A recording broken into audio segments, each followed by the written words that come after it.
തെരഞ്ഞെടുപ്പിന് തൊട്ടുമുൻപ് KTTC chairman സ്ഥാനം രാജിവെച്ച് PK ശശി. പാർട്ടിയിൽ നിന്നുള്ള സമ്മർദ്ദമെന്ന വാർത്ത നിഷേധിച്ചു. തനിക്കിപ്പോഴും ഇടതു മനസ്സെന്നും ശശി. UDF-മായി ചർച്ചകൾ സ്ഥിരീകരിച്ച് നടൻ പ്രേംകുമാർ. ബിഗ് ബോസ് താരം അഖിൽ മാറാർ 2020-ൽ കൊട്ടാരക്കരയിൽ NDA സ്ഥാനാർത്ഥിയായേക്കും. നിർമ്മാതാവ് NM ബാദുഷ BJP-യിലേക്ക്.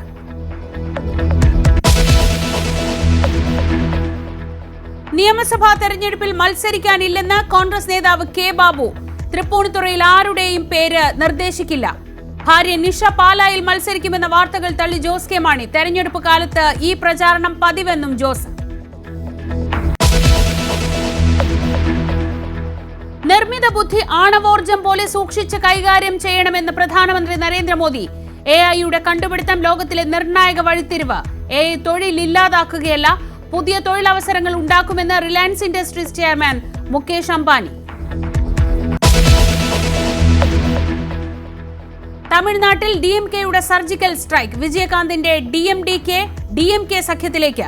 വിജയകാന്തിന്റെ ഭാര്യ പ്രേമലത സ്റ്റാലിനുമായി കൂടിക്കാഴ്ച നടത്തി. രാജ്യസഭാ seat നൽകിയേക്കും.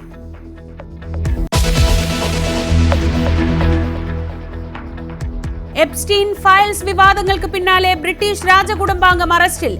Andrew mount batten വിൻസറിന്റെ arrest ഔദ്യോഗിക പദവി ദുരുപയോഗം ചെയ്തതിന്. ആൻഡ്രൂവിന്റെ താമസ സ്ഥലങ്ങളിൽ പരിശോധന തുടരുന്നു. നിയമം നിയമത്തിന്റെ വഴിക്ക് പോകുമെന്ന് ചാൾസ് രാജാവ്.